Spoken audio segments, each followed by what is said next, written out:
डिम्पी आणि देवीसिंगला असं काही सावध सापडतो, पण मन्या मात्र सगळ्यावर पाणी फिरतो. नमस्कार मित्रांनो, या मालिकेच्या आजच्या भागामध्ये नक्की काय घडलं चला तर बघूया. तर घडतं असं, आता देवीसिंग आणि डिम्पल खूप खुश असतात. खास करून देवीसिंग, कारण श्रीमंत बापाची मुलगी आपल्या हाती लागणार, त्यामुळे तो चांगले स्वप्न रंगवतो. पण त्या मुलीचा भाऊ मात्र खूप कठीण असतो. तो तिला स्वतःच्या नजरेपासून एक क्षणही लांब होऊ देत नाही आणि काही न होता तिच्यावर ओरडत असतो. यामुळे ती मुलगी पण खूप त्रस्त असते. आता ब्लाऊज घेण्यासाठी पुन्हा देवीसिंगच्या दुकानावर येते आणि विचारते, ब्लाऊज झालं का? देवीसिंग म्हणतो, हो हो झालं ना, पण तुम्ही एक काम करता का? ब्लाऊज ट्राय करून बघता का? नाही म्हणजे तुम्ही असंच घरी घेऊन गेलात आणि काही कमी जास्त झालं तर तुम्हाला पुन्हा यावं लागेल, म्हणून म्हटलं इथेच ट्राय करा, मी इथेच दुरुस्त करून देतो. ती मुलगी म्हणते, हो ती आत जायला लागते. तिचा भाऊ ओरडतो, ए आत कशाला चाललीस? देवीसिंग म्हणतो, त्याचं काय आहे ना दादा, त्यांना ट्राय करून बघू द्या, कारण काय आहे ना, काही कमी जास्त झालं तर तुम्हाला पुन्हा यावं लागेल. आणि त्याचं काय आहे ना, मी लेडीज टेलर आहे, त्यामुळे माझ्या दुकानावर सगळ्या बायकाच येतात आणि आजपर्यंत कुणाचीही तक्रार नाही. पाहिजे तर तुम्ही गावात विचारू शकता. खरं तर गावातील लोक मला देव माणूसच म्हणतात.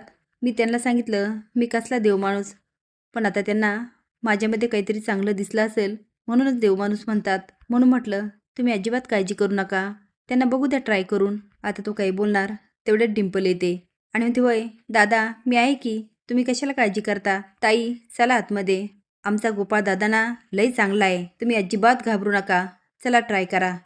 आता लेडी म्हटल्यावर तिचा भाऊही काही बोलत नाही. डिंपी आत घेऊन जाते आणि म्हणते, करा तुम्ही ट्राय. खरं तर आमचा गोपाळ दादा लई हुशार आहे, ट्राय करायची पण गरज नाही. बरं मला एक सांगा, तुम्ही गावात नवीन आहेत का? नाही म्हणजे दुकानावर तुम्ही पहिल्यांदा दिसलात ना म्हणून. ती मुलगी म्हणते, नाही इथे आम्ही जवळच राहतो. डिंपल विचारते, तुम्ही एवढं घाबरता का?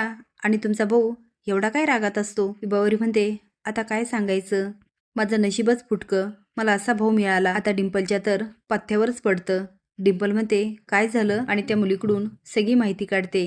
देवीसिंग आणि डिंपल खूप आनंदात असतात, पण त्यांचा आनंद फार काळ काय टिकत नाही. सकाळी सकाळी मन्या घरी येऊन पोहोचतो आणि म्हणतो, हिरो मी आलो.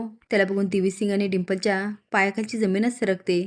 तो आता येतो आणि देवीसिंगला मिठी मारत म्हणतो, कसा आहेस तू? तेवढे ताप्पा विचारतात, पण तू आहेस कोण? मने म्हणतो, गोपाळचा मित्र. काय ना, आमच्यात एक व्यवहार झाला होता, त्यामुळे मी इथं आलो. काय गोपाळ, तुझ्या वडिलांना तू सांगितलं नाही?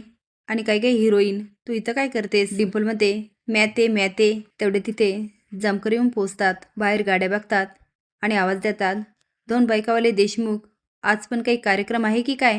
नाही म्हणजे तुमच्या इथे एकावर एक कार्यक्रम आणि त्यानंतर कुणाचा तरी खून होतो, नाहीतर कुणीतरी गायब होतं. म्हणे म्हणतो, बघा पोलिसही आलेत. आता बघूया, मण्याने जामकरला बोलवलं की जामकरमुळे मण्या संकटात पडतो. असेच नवीन अपडेट जाण्यासाठी लाईक आणि सबस्क्राईब करा. धन्यवाद.